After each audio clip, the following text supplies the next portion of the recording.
Bonjour tout le monde, c'est Mohamed Gueye de Creator Family. Alors aujourd'hui, on va essayer de tester le Dev Mode de Figma. Allez, c'est parti. Alors c'est quoi le Dev Mode de Figma? Pour une explication beaucoup plus simple, le Dev Mode permet de tout simplement, après avoir fini votre design, de le récupérer en code HTML, CSS. Alors aujourd'hui, nous allons tester cela. Alors ce design-là, je l'ai créé sur Figma, c'est pas compliqué à créer. Alors nous, on va essayer de switcher sur Dev Mode. Pour ce faire, je vais glisser ce point-là. Alors là, on est sur Dev Mode de Figma.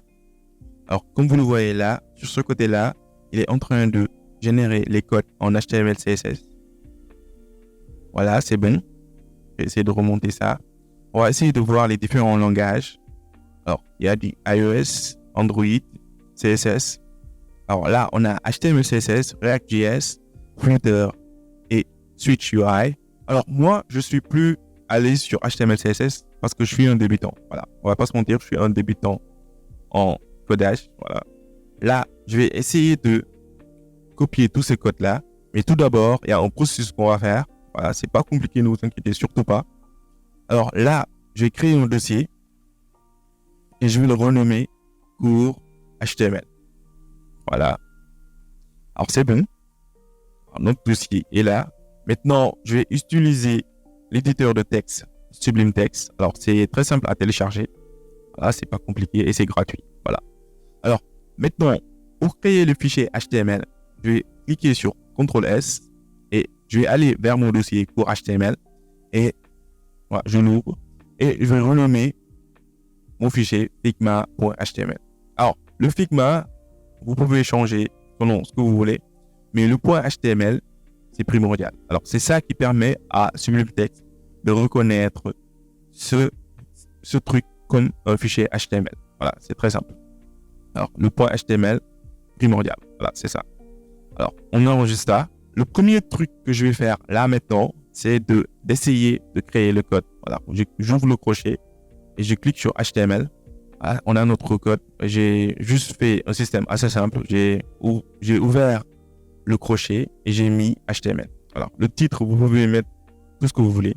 Alors, dans le body, c'est là où je veux mettre tout ce charabia là. Voilà. On va pas se mentir parce que il y a beaucoup de code dedans. Je pense qu'ils ont mélangé tout, HTML et CSS. Voilà. Je copie ça et je vais aller vers mon éditeur Sublime Text. J'appuie sur Entrée et je fais CTRL V. Voilà, c'est tout simple. Ok. Voilà, c'est bon. Alors, je pense que c'est bon. Alors là, on a notre fichier, mais c'est regroupé en HTML et CSS. Maintenant, je teste si ça passe. Voilà. Ouvrir Google Chrome. Alors, on va regarder. Ok, je pense que c'est bon. Le design est bon.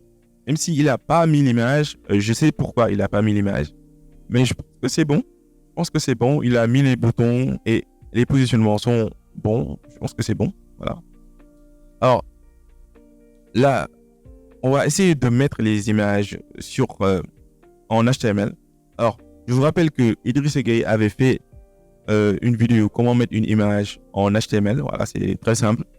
Je vais tout d'abord télécharger cette image-là en PNG et je pense qu'on doit cliquer sur Export. Voilà, je suis en train de tester ça en même temps avec vous. Non, c'est pas ça. Je pense qu'on va mettre sur en PNG et je clique sur Export. Voilà, c'est en train de le télécharger. Voilà, c'est bon, ça va télécharger. Voilà, alors là, on va essayer d'ouvrir le fichier, couper. Voilà, on le coupe.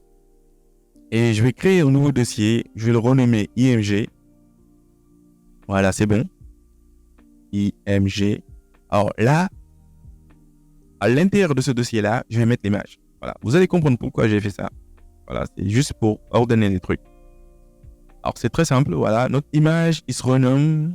On va regarder le nom. Rectangle 3, entre parenthèses 2.png. Alors, c'est très important ce nom-là. Voilà, vous allez voir tout de suite pourquoi. Alors, je vais essayer de copier ce nom-là pour ne pas faire d'erreur. Voilà, c'est tout. On va aller sur notre éditeur de code Sublime Text. Et là, dans la balise IMG, vous voyez là, il y a IMG et la classe et le style, etc. On va aller sur SRC. Alors, c'est là où on montre le chemin à Sublime Text. Voilà, le chemin de l'image à Sublime Text. Alors, pour faire ça, c'est quelque chose de très simple. Je vais effacer tout ça et je vais mettre le nom rectangle 3 entre parenthèses 2.png. Alors, avant ça, on va mettre le dossier où il est, img / rectangle 3. Désolé. Alors là, je pense que l'image est identique. Alors là, on va regarder si ça passe. Voilà, dans notre Google Chrome, si ça passe. Alors, je pense que c'est ce dossier-là. Non, c'est pas ça, c'est ça. Voilà, c'est bon. Alors, on va actualiser ça pour voir si ça passe. Ok, c'est bon, ça passe. On a notre image. Background, c'est bon. Alors, là, il y a juste un i. Je pense qu'il a créé les rectangles 2 fois. Si on regarde bien dans cette image-là, on voit qu'il l'a mis 2 fois. Alors, je ne sais pas pourquoi. Vu que ce fichier HTML CSS est vraiment, voilà, il y a du tout, il y a du HTML et il y a du CSS, c'est vraiment encombré. Je ne sais pas pourquoi il a mis ce rectangle en 2 fois, voilà, en double. Je ne sais pas pourquoi. Alors, je vous avais dit que je ne suis pas un développeur en normes. Alors là, je vais créer un fichier CSS pour essayer de séparer les deux, pour voir ce que ça va donner. Alors, pour créer un fichier CSS, c'est quelque chose de très simple. On va l'appeler Figma. Cette fois-ci, CSS. Voilà. C'est pas compliqué, vous voyez que c'est pas compliqué. Alors là, voilà, on a créé notre fichier CSS. Maintenant, il est temps de créer le lien qui relie HTML et CSS. Voilà, c'est la balise link. Et là, dans le href, je vais renommer ça le nom figma.css. Et là, c'est bon. Je pense qu'on a notre lien entre HTML et CSS. Maintenant, je vais essayer d'appeler les codes CSS qui sont là. Alors, quand vous voyez classe, souvent, pour l'appeler en CSS, vous cliquez, vous mettez point. Désolé. Vous mettez point. Alors, nous, on va essayer de l'appeler juste ici. Voilà. C'est point. Qui veut dire classe. Et le nom desktop one. Voilà. Desktop one, c'est desktop one. Voilà. Et c'est aussi simple que ça. Voilà. Je vais copier tout ça. CTRL-C. Et je vais le copier ici. Voilà. Maintenant, je vais essayer d'ouvrir la colette. Non, pas cette colette-là. L'autre. Voilà, c'est bon. J'appuie sur Entrée. Alors là, quand vous voyez style, ça veut dire que c'est du CSS. Voilà. On ne va pas copier le style, mais ce qui est à l'intérieur du style. Voilà. Le CSS. Voilà. Je copie tout ça. CTRL-C, CTRL-X, désolé. Et CTRL-V. Et point virgule. C'est aussi simple que ça. Alors, pour le reste, on va faire la même chose. Et je vais essayer de le faire en accéléré.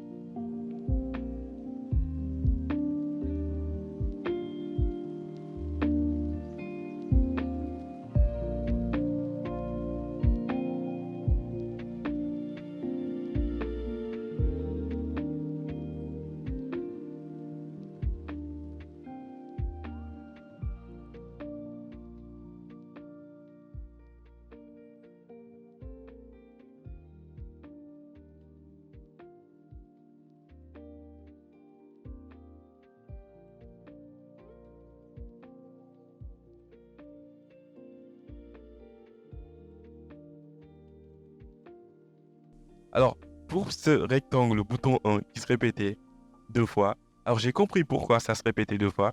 Alors, dans notre CSS, on a renommé plusieurs fois le même nom, bouton 1, bouton 1, bouton 1. Alors, ce qui fait que le rectangle se répétait 2 fois. C'est comme si vous donnez une tâche à une personne et vous lui donnez la même tâche encore et encore et encore. Ça va se répéter plusieurs fois et les positions vont différer. Voilà. Je pense que c'est ça qui a posé notre problème. Alors, nous, on va essayer de le renommer des noms différents. Bouton 1, 2, 3, 4, comme vous le voyez là tout de suite. Alors, normalement, je pense que ça va passer.